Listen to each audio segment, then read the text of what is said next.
If you keep reptiles, you probably know you can run to PetSmart and get your crickets, your mealworms, but if that's all you're feeding your reptile, are they getting the proper nutrition?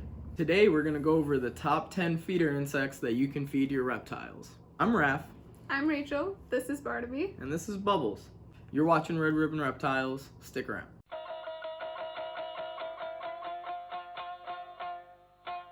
Before we dive into this list, I just want to go over a couple things.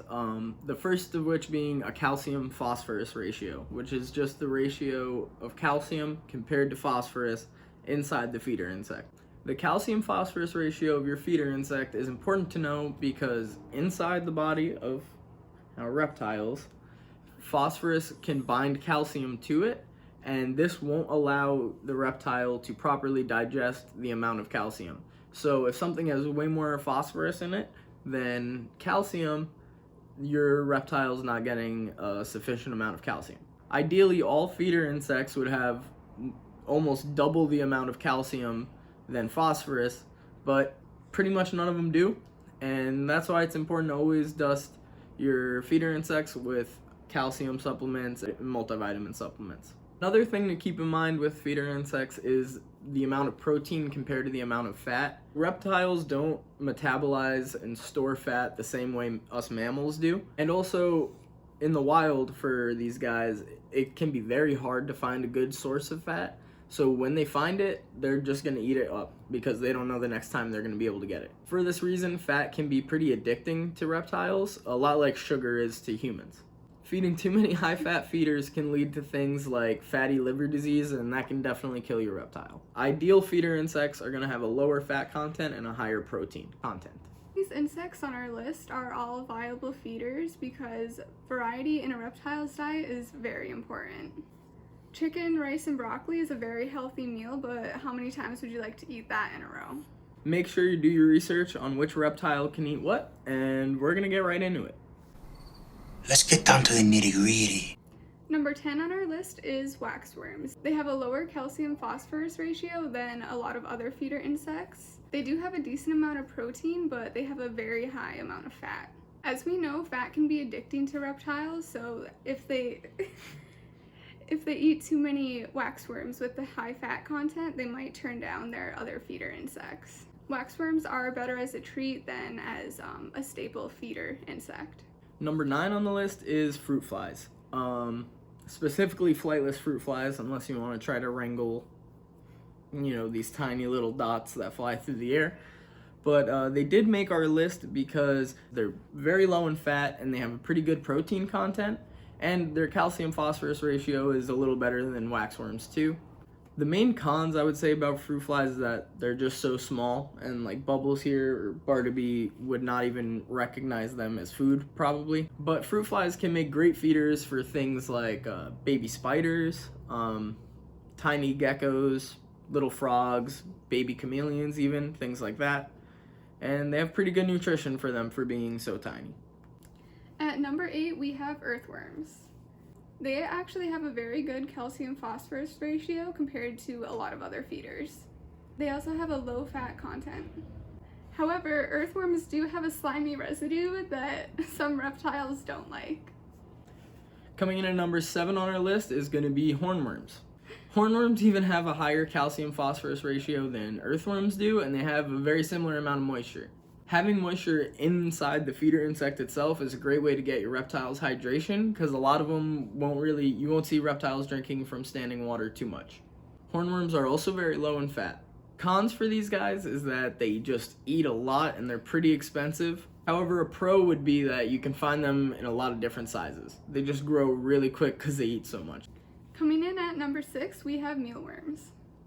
Mealworms do have a low calcium phosphorus ratio. It's important to make sure you dust your mealworms with a calcium powder very often since they do have a low ratio.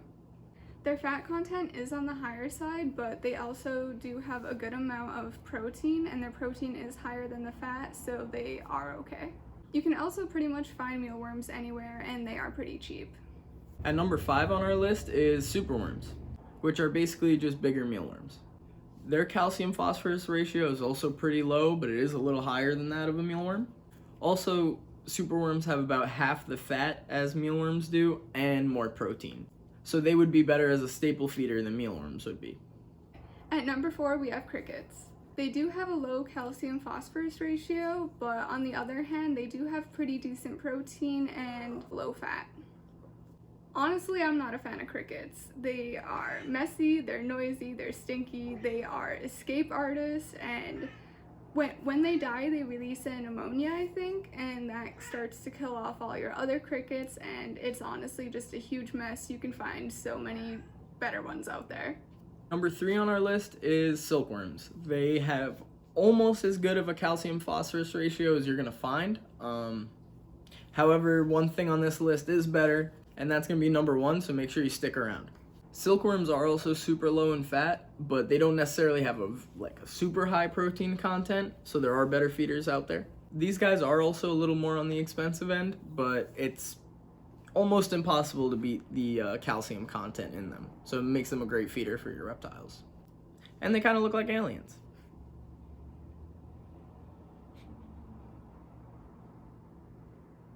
I snorted, you beep, you don't like. Coming in at number 2, we have Dubia roaches. They have a high calcium phosphorus ratio. They are very low in fat and very high in protein.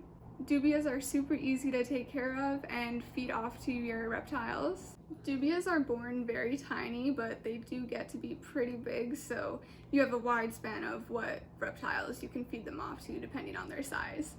And here we are, number 1 on this list, black soldier fly larvae. These are by far the best feeder insect in our humble opinion, but I think a lot of people would tell you that as well. They're actually the only feeder insect with more calcium in them than phosphorus.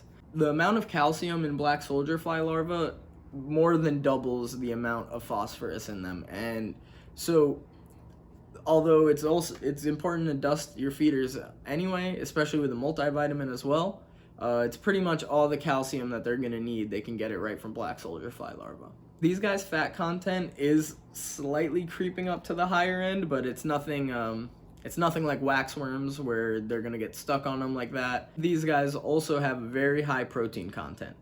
They're also pretty easy to care for, and they'll stay as larvae for a long time, especially if you keep them at a lower temperature. Their metabolism goes slower and they won't grow, and yeah. And for these reasons, black soldier fly larvae are the number 1 feeder insect for your reptiles. So that's it. That's our top 10 best feeder insects for your reptiles. If you like our list, like, comment, subscribe down below. And if you disagree with us, let us know that too. What's your favorite feeder insect? We hope you guys found this video helpful, and we hope that you bring some more variety to your reptiles' diet. Thank you so much for watching, and we will see you next time.